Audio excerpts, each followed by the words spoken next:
Ok, pessoal, aqui conosco, por parte do Instituto de Cinema, está Gustavo Tareto, o diretor-geral do filme Medianeiras. Medianeiras. Então, aqui ele vai estar contando um pouco a experiência dele com relação a esse filme que foi rodado há 11 anos atrás, né?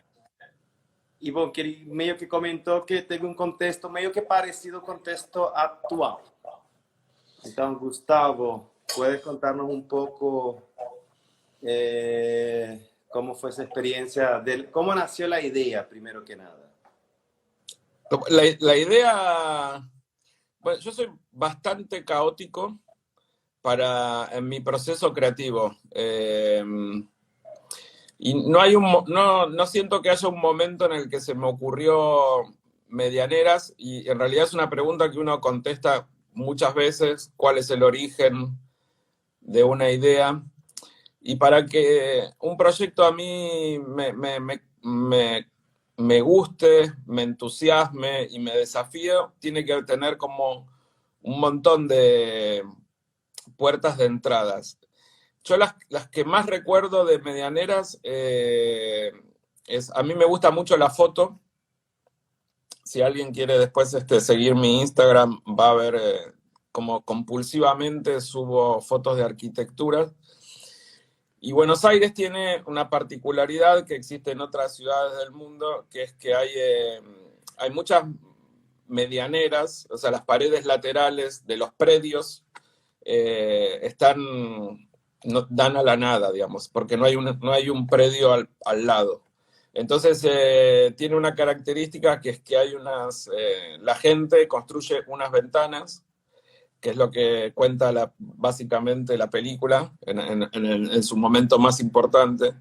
Y yo la fotografié durante un montón de años. Tengo casi como un registro bastante preciso de las fotos que fui sacando. Y supongo que de pensar qué es lo que hace que alguien tenga la necesidad de romper una pared para poner una ventana, fue la idea de empezar a a imaginarme a Mariana y a Martín, los personajes de la película. Okay. Creo que, digamos... Déjame dar uma pausa para meio dar um contexto general, meio Sí. traduzido em português. Então, eu perguntei sobre qual foi a motivação que levou ao Gustavo criar o roteiro de Medianeiras. E ele fala que, por meio da pesquisa, ele gosta muito de fotografia, ele gosta muito da cidade dele, de Buenos Aires.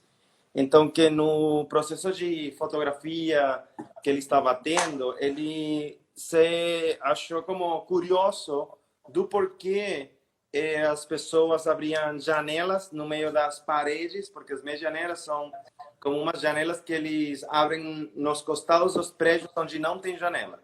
E ele, curioso, falou, o que levará as pessoas a abrirem essas janelas? Foi que ele começou a estudar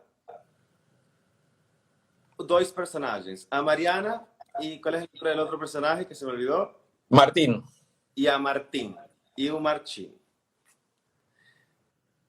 Entonces podemos continuar. Esa fue una puerta de entrada, más bien una ventana de entrada a los personajes. Yo creo que de mirar tanto esas llanelas, empecé a imaginarme a Martín y a Mariana, y a la vez, digamos, fue la manera que tuve de descubrirlos. Y después había otras ideas alrededor de eso. Cuando yo empecé a escribir Medianeras fue en el año 2003, y recién, digamos, ya había tecnología, pero no la que conocemos hoy. Y no es que yo sea un visionario, pero me llamaba mucho la atención cómo la tecnología iba modificando la relación de las personas. Y entonces me imaginé, y además que la gente tiende, o toda la vida te promueve que vos pases mucho más tiempo en tu casa que fuera de tu casa, que es lo que está pasando ahora justamente. ¿Querés traducir o querés que siga hablando en español? Vamos un poquito más para después dar un contexto mayor. Ok. Y bueno, entonces me imaginé que la gente se iba, que esto de estar mucho tiempo en las casas iba a generar problemas de comunicación, de problemas de cómo relacionarse, y que eso era lindo para contarlo en una película. Entonces, esa idea del encierro y la necesidad de tener luz y aire se juntó con la idea de las dificultades que está experimentando la gente para el cara a cara, para lo que no es virtual, digamos. Entiendo. Ok. Perfecto. Hay personas que están ya medio que haciendo preguntas, ¿no?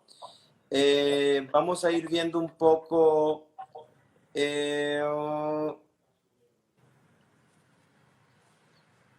Ok, hay varias preguntas aqui. Já dimos, ok, ele fala da introdução, que a curiosidade que gerou nele para criar esses dois personagens era ver, sabe, que estavam fechados em... tú mencionaste lo del virus, ¿cierto? De que estaba en ese momento. Bueno, la película se hizo la película se filmó en dos momentos distintos. Todo lo que ven de Buenos Aires, todos los planos que están al principio de la película y durante la película, que en general tienen la voz en off de Mariana o de Martini, que corresponden a reflexiones que ellos hacen de la ciudad, se filmó en el 2008, con un equipo reducido de trabajo. Éramos 6 personas que recorríamos la ciudad en una van con una cámara de 35 milímetros, porque es una película que está hecha en fílmico. Y entonces, y eso se filmó en el 2008. El rodaje de la ficción, con los actores, con Drolas y con Pilar López de Ayala, fue en junio-julio del año 2009. Y en marzo, abril del 2009 explotó la gripe A en el N1H1. De hecho, yo hice algunas partes, después le perdí el miedo, pero al principio del rodaje estaba con barbijo. Ok, Digamos, parte del scouting y las visitas y algunos días de rodaje, y todos teníamos alcohol en gel y todo el tiempo estábamos higienizándonos las manos y eso. No fue perfecto. tan dramática como es ahora el coronavirus. El COVID es mucho más dramático, pero en ese momento también se habían suspendido las clases y los niños no podían ir al colegio. Digamos, era una época de tensión, no tan extrema como la de ahora, pero yo recuerdo haber viajado en avión con barbijo, por ejemplo, en esse momento. Perfeito.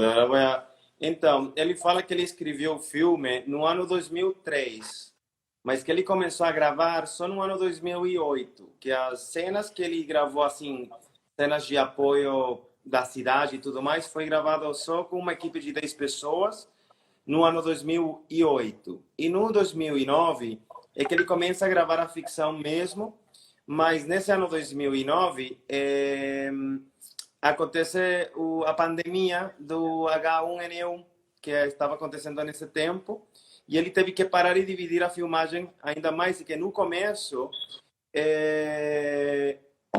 tiveram que usar a máscara, luvas, andar com álcool gel, e que foi todo um processo como agora, que naquele momento não foi tão pesado como a divulgação da pandemia nesse momento.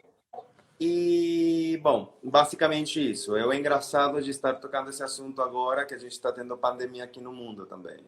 Es curioso porque apenas empezó la cuarentena en Buenos Aires y se empezó a ver que la cuarentena iba a ser una cuestión mundial. Mucha gente empezó a recordar medianeras y a pedirme cosas de la película o pedirme un link para verla, o volvió a ver la película, porque en realidad también es una película de gente que está miedosa, con dificultades para relacionarse con otras personas y con tendencia al encierro, digamos, como respuesta a ese miedo, que es algo que se ha puesto lamentablemente de moda otra vez. Ok, vou comentar. Inclusive, ele menciona que dentro das pesquisas que ele fez, assim, para criar o roteiro, o assunto foi os medos internos das pessoas, né? e o fato de ele se isolar para não correr risco ou se blindar do mundo externo, né?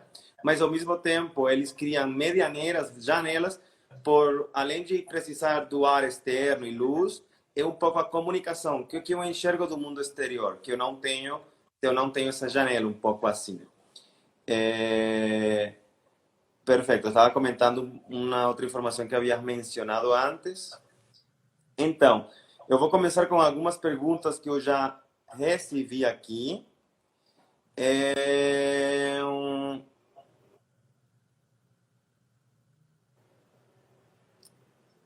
Ok, tem uma pergunta muito interessante que foi... Eu tenho uma pergunta interessante de Brenda Siqueira, que ella pergunta de onde vino a inspiração da trilha sonora, da onde veio a inspiração da trilha sonora, da música.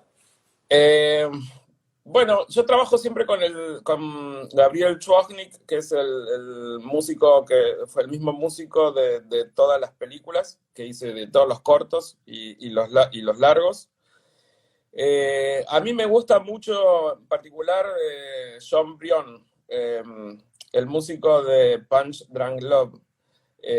Y me gusta porque tiene un mood parecido al que a mí me interesa reflejar, que es un poco melancólico, un poco lúdico, también un poco gracioso. Esa mezcla de gracia y melancolía me gusta. Pero que es un poco la esencia del guión también, que tiene una mezcla de esos tres. ¿Cierto? Sí, sí, y trabajamos un montón con Gabriel. Gabriel es el nombre del músico. Muchísimo, buscándole una melodía para Martín, una melodía para Mariana, buscamos una instrumentación para él y una para ella. Usamos instrumentos atípicos, un armonio, un xilofón, cosas que siempre entendimos, y esta es otra de las ideas alrededor de la construcción de Medianeras, que es como... Nunca se pensó como una película realista, si bien tiene mucho contacto muy directo con emociones verdaderas y con problemas reales, pero también queríamos que tuviera cierta artificialidad la película, que fuese como una especie de fábula, porque al fin y al cabo el planteo son dos personas que viven muy cerca la una del otro y no se pueden encontrar. Entonces, es esa cosa mágica de cuento que sucede en la película, queríamos también que esté ayudada desde la música. Por eso la música tiene esa particularidad. Ok, então ele fala que para música ele trabalhou sem o mesmo compositor, né? Que trabalhou em todos os filmes dele, curtas e longas, e que a ideia era trazer um pouco de cultura interna do roteiro, né? Que era melancolia, soledade, mas ao mesmo tempo comédia. Mas que eles trabalharam com instrumentos particulares para fazer um pouco a música e fazer um pouco mais fantástica, mais irreal, dentro da narrativa real. E eles escolheram linhas musicais, instrumentais, para diferentes para os dois. Então, que basicamente a música, o que reforçou foi esse caráter de não real, de fantasia também, que precisava o filme, que é para tirar um pouco da realidade e fazer entender que também era uma ficção. También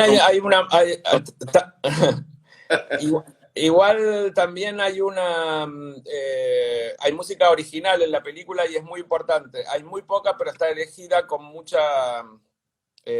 con un criterio muy estricto, porque son casi como parte del guión mismo, y una es True Love Will Find You in the End, la canción de Daniel Johnston, en el momento uno de los que a mí más me gustan de la película, que es una canción que me recomendó una amiga editora, que yo no conocía, creo que una versión que cantaba Beck, y después busqué la original, me encantó y leí la letra y me conmovió mucho cómo contaba perfectamente. Sobre todo hay una línea que a mí me gusta, que es cómo vas a conseguir que te vean si no te paras debajo de la luz.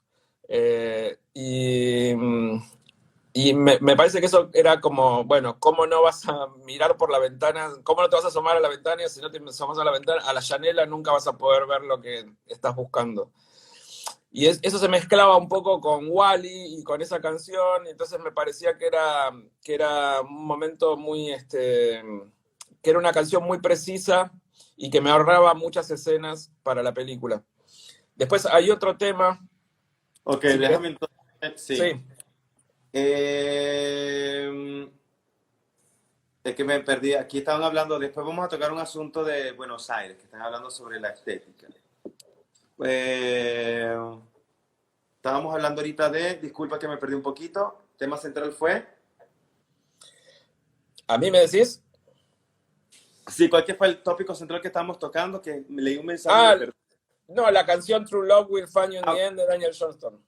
Então, além, a música é original, ele está falando que a trilha sonora é original, mas que sim, ele comprou os direitos de algumas músicas, em específico uma que ele está lembrando agora, que é True Love, que a editora dele indicou para uma cena específica. Ele escutou, ele adorou, achou maravilhosa a letra e que explicava muito bem o que estava sendo narrado nesse momento específico da cena, que ele fala que era um texto que falava como você quer que eu te enxergue se você não entra embaixo da luz, ou algo assim.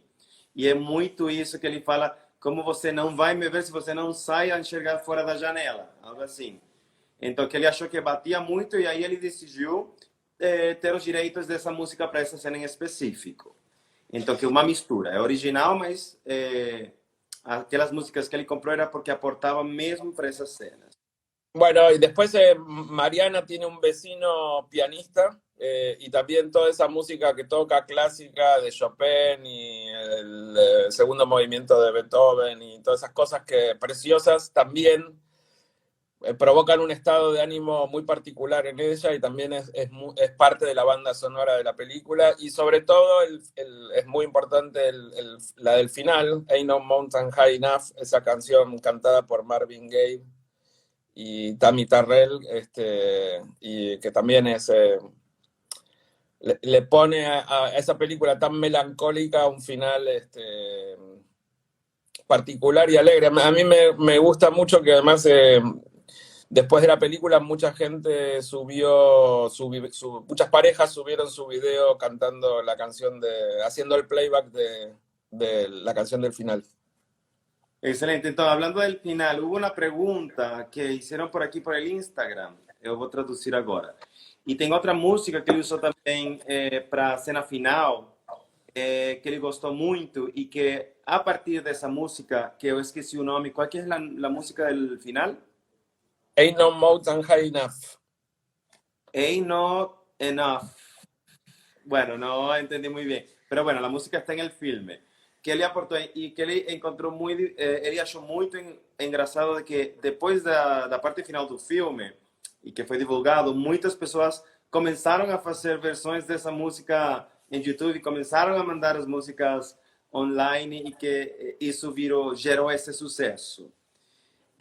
Então, eles me perguntaram hace pouco de que si la película tenía varios finales alternativos y que fue solo escogido uno, o que si eso es mito. No, la película tenía solo un final indicado, el largo. Lo que tuvo varios finales es el corto. Previo a Medianeras, en el año 2005 yo hice un corto que se llama De la misma manera, que viajó por todo el mundo y fue a muchísimos festivales. Y ese sí tenía finales alternativos. Filmé 2 finales. Por una cuestión que la puedo contar. En realidad filmé 2 finales porque el día antes de filmar el corto, que se filmó en 3 días, o 4 creo, el último día se me ocurrió el final que está ahora en la película. Wally, la situación de Wally, que ella, Mariana, rompe la ventana, mira por la ventana y ve a un chico vestido como Wally, eh, y lo va a buscar corriendo, que es lo que sucede, cómo termina la película y el corto. No estaba escrito, se me ocurrió la noche previa a filmar. Lo pudimos producir así rápidamente y se filmó, y después ese final le ganó al que era el que estaba en En el el guion. roteiro. Ok. Vou. Então, ele fala que. Deixa eu ver quem foi que fez essa pergunta. Havia final. Ok, Júlia Faustina. Então, o longa teve só um final indicado por ele no roteiro, né? E a curta-metragem que ele fez, que ganhou muitos prêmios e tal, que foi filmado em 4 dias, teve 2 finais, né? E ele fala que ele tinha escrito um final no roteiro, só que já antes de gravar aquele outro, ele pensou numa outra ideia e ele executou, falou com produção e tudo mais, e foi viável filmar esse outro final, que finalmente, que ao final de contas, foi o final que ele usou para a curta-metragem. Mas, na real, ele só teve um final para o longa-metragem, certo? Ok. Vou ver aqui, Gustavo.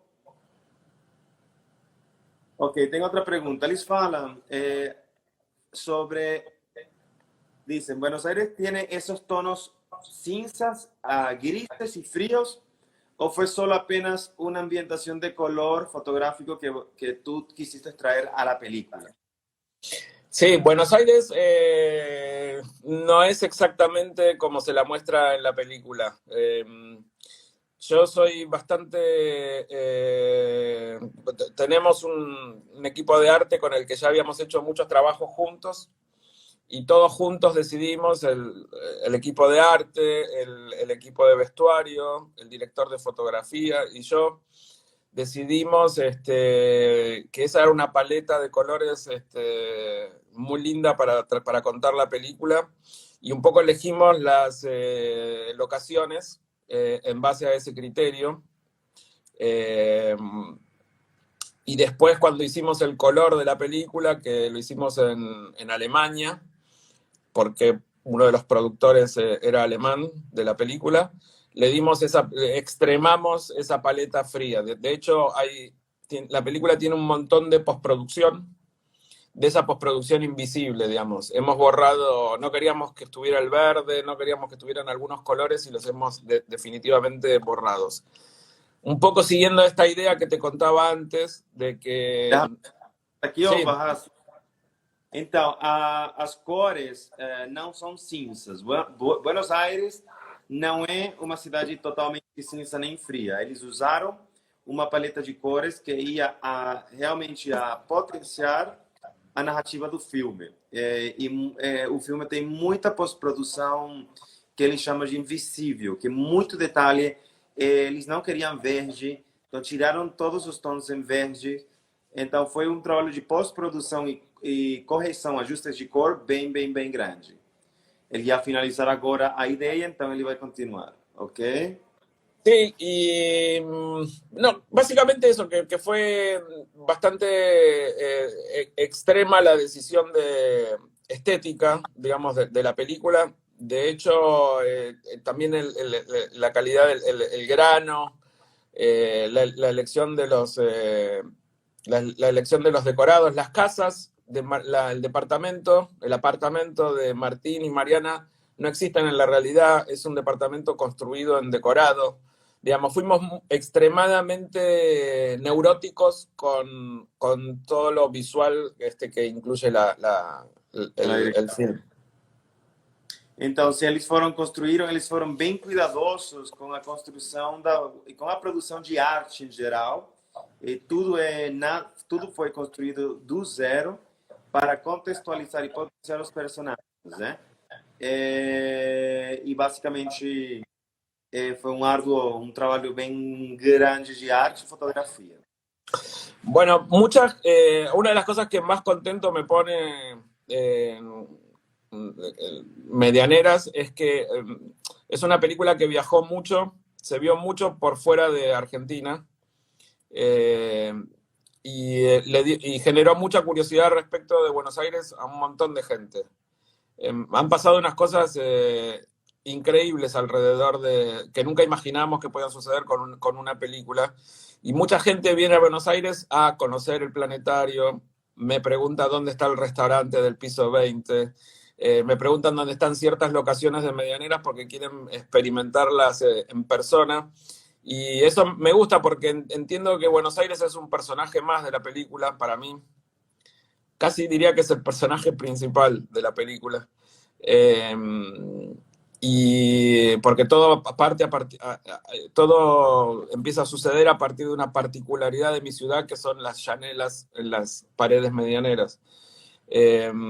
Y lo que sí es que muchas de las personas que vienen a conocer Buenos Aires a veces me dicen, bueno, no es tan linda como en tu película. Bueno, entonces eles fala de que sim, alguém perguntou por aí se Buenos Aires fazia parte dos personagens do filme. Aqui ele explica que sim, que seria até um dos protagonistas, se não o protagonista, né? E ele fala que após o filme que foi assistido em muitos lados, né? O filme serviu como referência para muitas pessoas que querem visitar o Buenos Aires e eles iam a visitar o planetário e todos os pontos referentes do filme queriam visitar, enviar e-mails para o Gustavo perguntando onde fica aquele restaurante do Andar 20 e serviu como uma referência para que o público quisesse visitar Buenos Aires desde os olhos do filme Medianeiras. Inclusive, muitos falaram de que o filme apresentava Buenos Aires de um jeito mais lindo do que a cidade realmente é. Coisa que eu meio que discordo. Eu amo Buenos Aires. Amo Buenos Aires. No, yo también, pero han sucedido cosas muy particulares. Por ejemplo, para contar solo una o dos, hay una chica a la que conocí personalmente, vio la película con su abuela en Suiza, Switzerland, en un pueblo, ni siquiera en las ciudades, ninguna de las ciudades grandes de Suiza.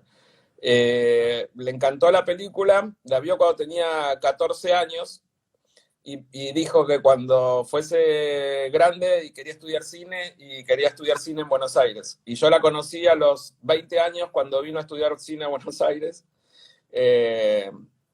Obviamente la fui a tomar un café con ella y a responderle todas sus preguntas que tenía anotadas en una libreta. Y me dijo, Buenos Aires es linda como en la película, pero es mucho más caótica que en la película.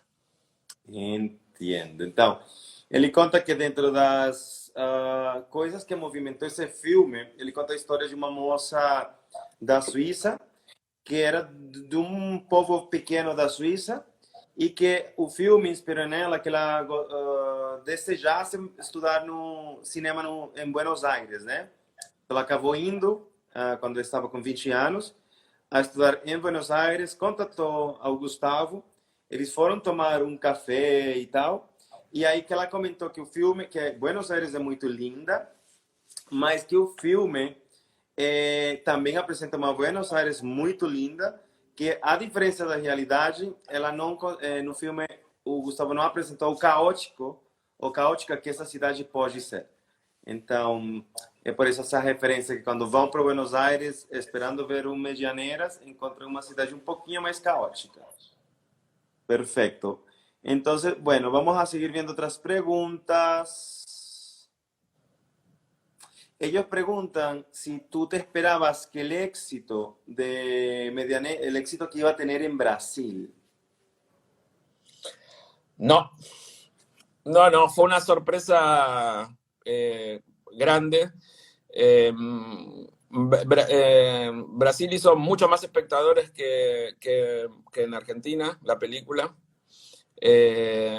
Fui una vez, no hace mucho tiempo, digamos, ya hacía tiempo que la película había sido estrenada, y fui a un lugar ahí en la Avenida Paulista, un cine, el Reserva Cultural, que tiene una pequeña librería, y vi que vendían tazas de medianeras, almohadones de medianeras, he visto remeras de medianeras, y todo eso no sabía que existía. Eh, sí sé que me escribe mucha gente de Brasil por la película, y también me han pasado cosas muy, muy buenas en Brasil, pero no, cuando hice Medianeras nunca supe que iba a suceder lo que sucedió con la película, en particular en Brasil y en otros lugares. No hubo ninguna clase de... Fue muy sorpresivo. Ok. Então, teve uma pergunta que falava se ele esperava aquele sucesso que teve Medianeiras aqui no Brasil. E ele fala que não, que foi algo bem inesperado, que teve aqui no Brasil teve mais sucesso que na Argentina.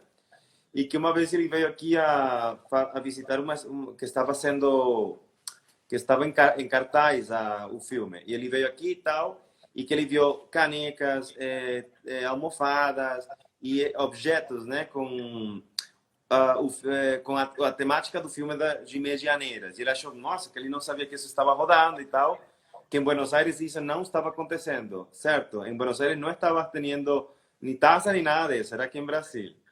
Então, que ele ficou muito surpreso, que inclusive, assim, anos, porque ele filmou esse longa no 2011, que finalizou, né, que foi, que saiu em cartaz, que desde os últimos anos, as pessoas que ainda continuam escrevendo no e-mail dele são do Brasil. Isso aí. De nada, de olho no cinema. Ok. Vamos continuar aqui. Pergunta de qual...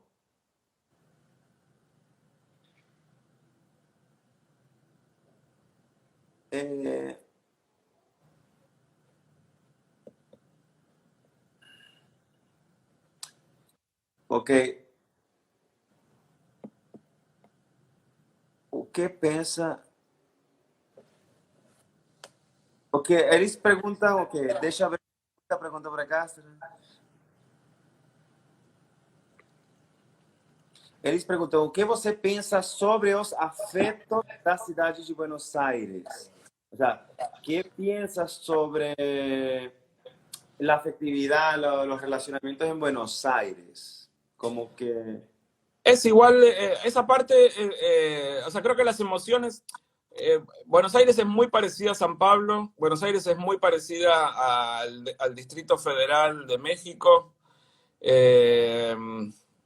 no es tan parecida a Río de Janeiro, pero esta cosa de ciudad de cemento muy grande, Latinoamérica se parece mucho más de lo que nosotros sospechamos, y las emociones son básicamente son las mismas. Yo creo que hay una cuestión que no tiene que ver tanto con la ciudad, sino con la manera que tenemos de vivir. Y yo, que ya soy una persona que pasé los 50 años, veo que han cambiado un montón de cosas que nos mantienen... Si tuviera que decirlo así en una frase, creo que la vida moderna nos invita a pasar mucho más tiempo en casa que afuera de casa. Y creo que esa promesa de comodidad un poco nos angustia también y nos genera... perdemos el ejercicio de la conexión. Creo que es como un... Ahora estamos extrañando el acercamiento porque todos nos proponen que tenemos que estar a 2 metros de otra persona para no infectarnos. Pero me parece que eso es un proceso que ahora es evidente, pero que lleva un montón de tiempo. Es como un virus que va avanzando de manera invisible desde hace mucho tiempo. Y hay un montón de cosas que son digo, ahora podemos trabajar desde casa. Ahora la comida, yo acabo de recibir el pedido de una verdulería orgánica, y no tuve que ir a la verdulería, y así como un montón de cosas que te promueven que te quedes en tu casa. Digo, la tele, el aparato televisor es cada vez más grande, Ahora ni siquiera hay que ir al cine, porque ahora uno puede tener una plataforma digital y puede ver perfectamente en su casa una película, y creo que todo eso genera un distanciamiento social, y el distanciamiento de lo social lo que genera es que la falta de ejercicio de la comunicación lo que te vuelve es, te da angustia y te vuelve más torpe. Digamos, uno es muy hábil a la hora de chatear o whatsappearse con una persona que te interesa, pero después cuando estás cara a cara te volvés así como no sabes qué decir, y eso está reflejado, o por lo menos yo lo quise reflejar en la situación en la que, por ejemplo, Martín y Mariana hablan por chat perfectamente, logran comunicarse, casi que se entienden brillantemente, se les corta la luz, van los dos al kiosco a comprar velas, y son, aun cuando se atraen, porque a él le parece linda y ella le parece bonito a él, no son incapaces de decirse algo, digamos. Eso es como la idea de Medianeras, que todos nos volvemos como desconocidos cuando estamos cara a cara. É muito actual. Imagínate que desde esse entonces já estava em esse processo. Então, teve uma pergunta que fala sobre o afeto na cidade de Buenos Aires. E ele fala que ele não, que ele compara muito em Latinoamérica, que são muito parecidas, São Paulo, capital do México, em que são cidades onde as pessoas procuram a confortabilidade em locais internos, que seriam as casas, né? E que isso gera uma falta de... gera uma espécie de distanciamento social, e que o esquema das redes sociais, que ele tocou nesse assunto em Medianeiras sei lá, vários anos atrás, 6, 7 anos atrás, é um fato atual ainda, é uma condição atual, onde as pessoas conseguem se expressar, comunicar por meios digitais, mas na hora de eles se encontrarem ao vivo não sabem nem o que falar. Que foi o exemplo de quando Martín e Mariana estavam falando pelo chat, e depois a luz apaga, eles descem para aquele quiosque comprar as velas e tal, eles se encontram e ele não sabe o que falar para ela também não bate muita papo com ele, e como a comunicação fica no nada, mas que no chat as pessoas se comunicam bem mais fluidamente. E que basicamente é um sentir das grandes capitais, grandes cidades, onde a tecnologia e as comodidades dentro de casa fazem que você não precise sair a fazer vida fora, por exemplo. Inclusive, ele mencionou que ele acabou de comprar, ele fez o supermercado num mercado orgânico, e ele não teve que sair, ele só ficou em casa e os produtos chegaram. Então, isso faz que as pessoas não precisem sair de casa, e isso faz que não saibam se comunicar entre eles. E, basicamente, esse é o sentir, né? Isolamento social, falta de comunicação, o que ele reflete em função dessa pergunta. Vou ver mais outra pergunta por aqui. Eles falam quais são as tuas referências artísticas, assim como diretor, se você tem cineastas ou algumas referências artísticas. Tengo un montón, no soy, o por lo menos yo reconozco tener varias. Me da vergüenza siempre decir cuáles son mis referencias, porque obviamente para mí son muy buenas, y no creo estar a la altura de las personas que me gustan, pero sí es una mezcla de... quizás el director que más me gusta de todos es Jacques Tati. ¿Cómo? Jacques Tati. Jacques Tati, ok. Jacques Tati es un director que nació en un país que no me acuerdo, pero hizo toda su carrera en Francia. Es el director de la película Mi Tío, Playtime, y a mí me gusta mucho porque tiene muchas cosas así abstractas, sí, artificiales. Muy expresionista. Sí, muy gráfico. muy simple también, y a mí me gusta la simpleza que tiene. Después me gusta mucho Wes Anderson, porque también tiene esa cosa de que yo logro conectar mucho con lo que él hace, aunque es totalmente absurdo lo que hace.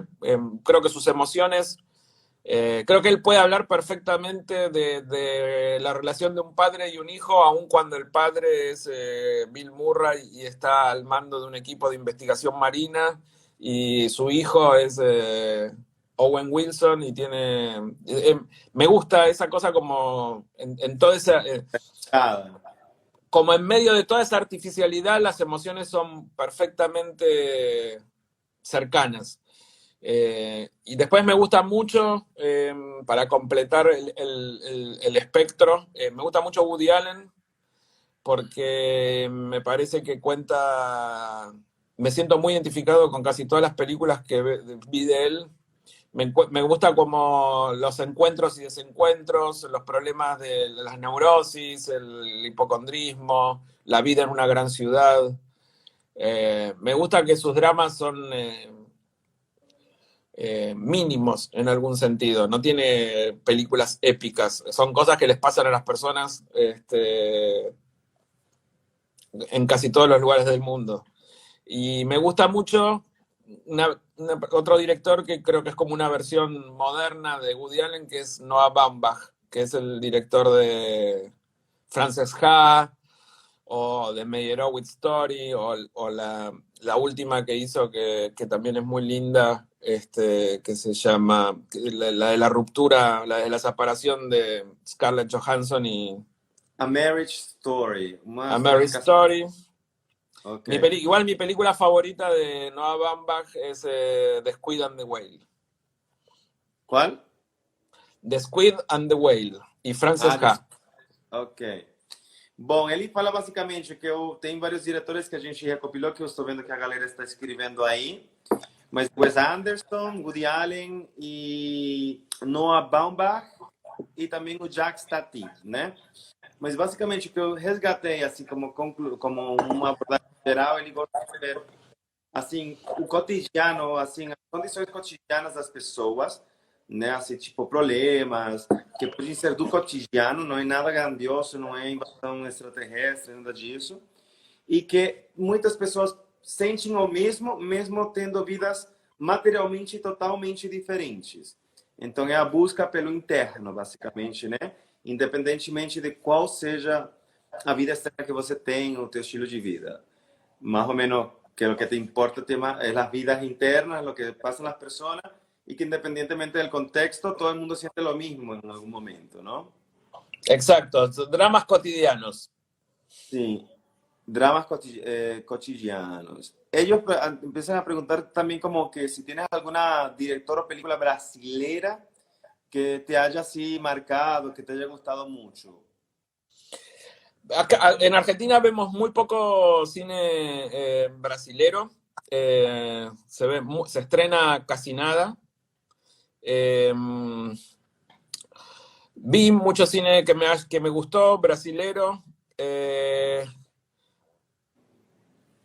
Bueno, yo no soy bueno con los nombres, y me va a dificultar, pero hay un documentalista que tenía un documental sobre un edificio, sobre un predio, que me gustaba mucho. Quizás alguien lo recuerda por mí.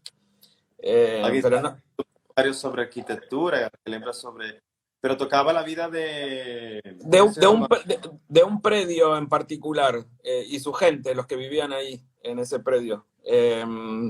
Quizás me acuerdo en algún momento de la conversación, lo recuerdo. Es un director muy conocido, documentalista muy conocido. Okay, se alguém se lembrar ¿Cómo? daquele prédio Babel, não, de um prédio Aquarius, falam. Aquarius? É brasileiro. No, Aquarius es una... Aquarius es una ficción, pero esto no era una ficción. Coutinho, ahí está, Eduardo Coutinho. Exacto. Edificio Master. Exacto. Perfeito. Sim, esse mesmo. Então, Okay. Beleza. ellos también están preguntando si tú piensas, ¿qué piensas del nuevo cine argentino? Que si lo llamarías de cinema contemporáneo o o si ves alguna ruptura en relación al al cinema del 2000. ¿Qué pregunta más difícil de contestar? Creo que no tengo perspectiva para analizar el cine argentino. No tengo ninguna clase de capacidad para el análisis. Creo que Okay. creo que el cine en general está. Creo que el cine está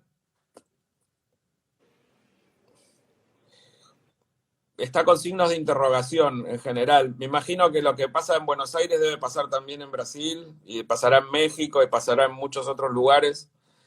Eh, creo creo que hay que repensar el cine un poco, porque es algo que nunca se puede hacer, porque nunca tenemos una pandemia que nos ponga en pausa durante mucho tiempo para poder reflexionar, pero debería suceder esto, porque está claro que la gente tiene muchísimas ganas de ver películas, series, eh, y, pero no necesariamente en el cine. Eh, y entonces creo que me parece que todo Netflix está como un poco pateando el tablero. En realidad no lo patea Netflix, lo que lo patea es la gente.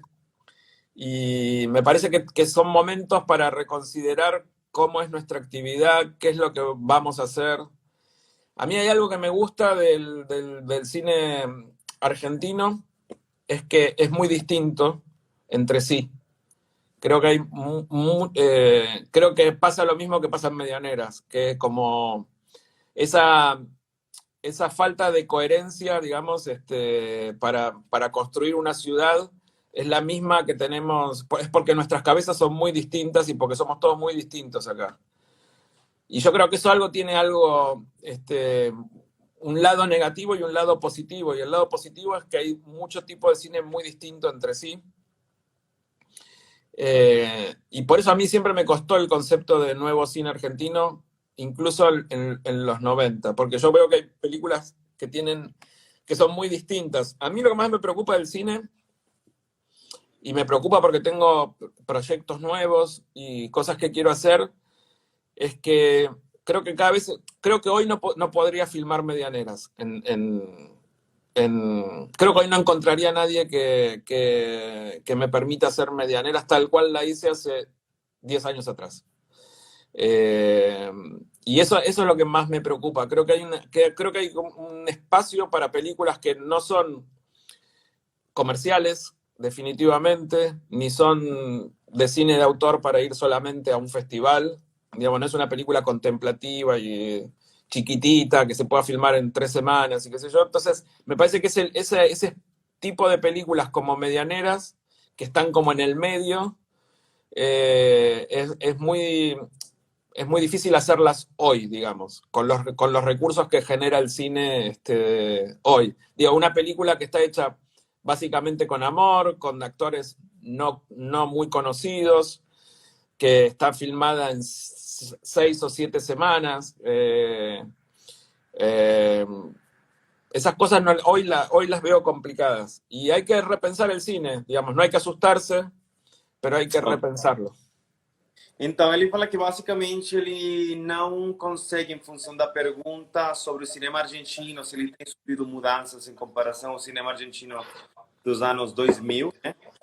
Então, ele fala que ele sempre achou dificuldade de enxergar o cinema argentino como um novo cinema mesmo nos anos 90, porque o cinema argentino é tão diverso que não tem nada igual entre eles internamente. Tem coisas parecidas, sim, mas que sempre está mudando muito, mesmo nos mesmos gerações, como falar, os mesmos blocos de anos, né? Pode estar acontecendo muitas coisas diferentes em um mesmo ano, em um mesmo bloco de 10 anos. Então, que ele não considera chamar um novo cinema argentino, que sim, ele fala que o esquema das pessoas não do cinema estar mudando plataformas digitais vai fazer repensar o jeito de ação para criar filmes, né? Com plataformas tipo Netflix, Amazon, HBO, né? Então, basicamente é isso. O cinema está sempre se renovando e sempre muito diverso internamente, porque tem pessoas muito diversas e de backgrounds, de bagagens históricos bem diversos dentro das pessoas que estão fazendo cinema na Argentina.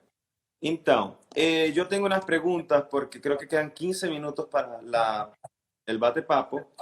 Y yo leí un poco de tu biografía y yo siento que mucho en los cineastas y profesionales actuales, más jóvenes, hay siempre como una operación de querer dirigir ya, de ser famoso, de crear películas, de estar en la cabeza.